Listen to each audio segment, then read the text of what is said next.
Bonjour à tous, aujourd'hui nous nous retrouvons pour une vidéo sur une bouture des résines. Oui, Laquelle, l'irésine Herbstili. Herbstili. Donc il y a plusieurs variétés d'irésine, plusieurs espèces. Alors il y en a qui sont basses, hein, à quoi 20 cm, 10-20 cm. La nôtre, eh bien, elle peut monter jusqu'à 1 mètre.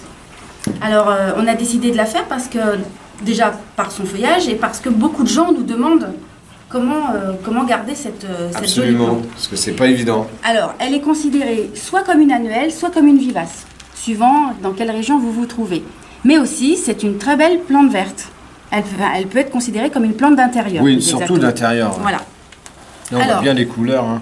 Voilà. Alors, plus elle est sous une lumière vive, donc en plein soleil, plus elle rougit. Ah, celle-ci, on peut la mettre plein soleil. Celle-ci, elle est... Voilà.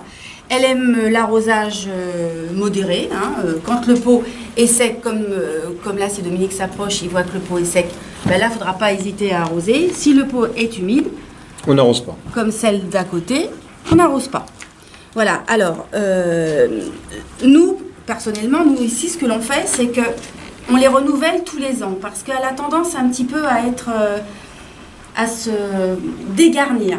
Donc, on prend les boutures au mois d'août, septembre ou octobre, mais pas plus tard, normalement. Hein, c'est les meilleures périodes pour la bouturer.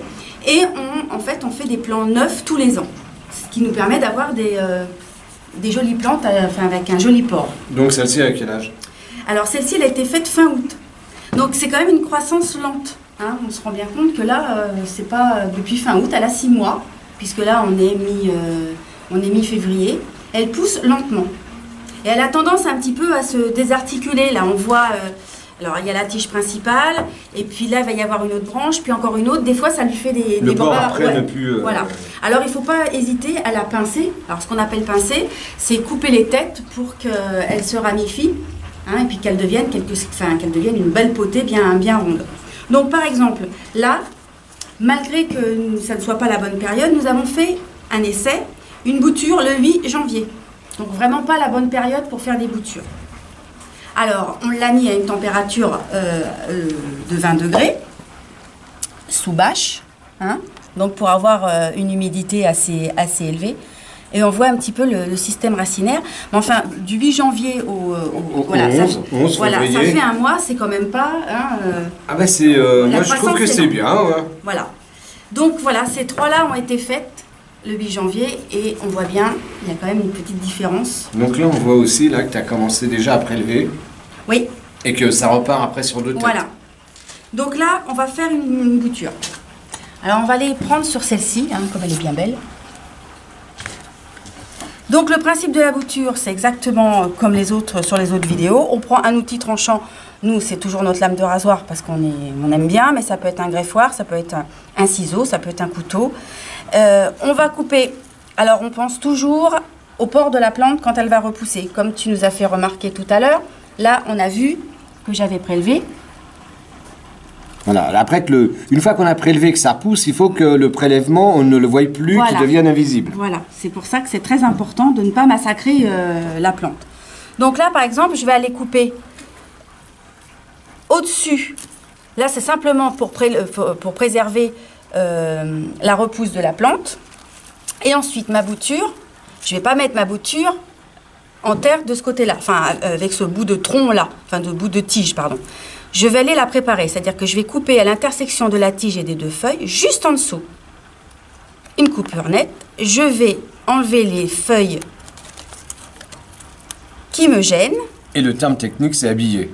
Voilà, là j'habille ma bouture, enfin on habille plutôt les racines normalement. Ouais. Mais voilà. Et là, ma bouture, elle est prête.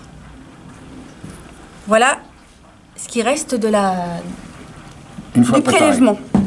Alors, soit on décide de la mettre dans un pot, comme nous avons fait pour celle-ci. Alors, on a différents diamètres, là. Donc, on prend un bâton ou le doigt. On met notre bouture avec de l'hormone de bouturage, qui est un accélérateur de racines. Mais qui n'est pas nécessaire, on le rappelle. Qui n'est pas nécessaire, qui est chimique, hein, 100%, mais bon, voilà. là, notre bouture, elle est prête. Soit, eh bien, si on veut en faire beaucoup, eh bien, on prélève plusieurs têtes et on les installe dans des plaques déjà préformées. Et là, on attend. Donc, je répète, on met sous la bâche pour avoir une hygrométrie, un taux d'humidité assez important. Et on attend. Et si on aurait fait ça, admettons, cette bouture-là, si on l'avait faite au mois de mars, bah, mars, avril, ça repartait beaucoup plus vite. Combien de temps il aurait fallu pour que ça fasse ses racines? Bon, bah, parce que là, on les met à l'étouffer parce que c'est pas la bonne période. Mais même en mars-avril, on la met à l'étouffer aussi. Oui, aussi. Pour donner un petit coup de pouce pour que ça reprenne bien. Voilà, donc, bah, après c'est à vous de faire les essais, hein. Vous voyez ce que ça donne chez vous, suivant les régions dans lesquelles vous êtes. Et là, ah, j'aime bien poser plein de questions. Si on avait pris cette bouture de tête, c'était possible? On peut. On aurait pu laisser celle qui était aérienne, hein, et puis couper celle-ci. On peut, par exemple. Alors là, je vais garder les 2 petites feuilles là qui repartent. Donc ça, je vais couper juste à ras. Voilà. Ensuite, je vais préparer ma bouture. Même principe que celle que j'ai montrée tout à l'heure. Et puis, bah, pour éviter qu'elle soit déséquilibrée, bah, je vais tailler l'autre côté. Comme ça, la montée de sève, elle sera égale. Voilà, comme ça. Après, si vous voulez faire une plante complètement déstructurée, bah, on peut laisser un côté ras, puis un côté... après, c'est les artistes qui... C'était juste pour marquer, quoi, parce qu'à chaque fois, on a des boutures de tête, mais c'est boutures de tête sur toutes les tiges. Oui. Donc, il n'y a pas oui, parce qu'après, c'est des boutures de tronçons. Voilà. Donc, excellente en plante à massif. On peut la mettre dehors, hein, avec des bégonias, avec des surfinias. C'est une plante qui gèle, elle ne supporte pas une température inférieure à 10 degrés. Et en règle générale, eh ben on les change au mois de septembre, octobre, à la fin de la saison. On bouture les têtes, on jette les pieds et on en fait des nouveaux. Mais vous pouvez très bien essayer de garder votre plante.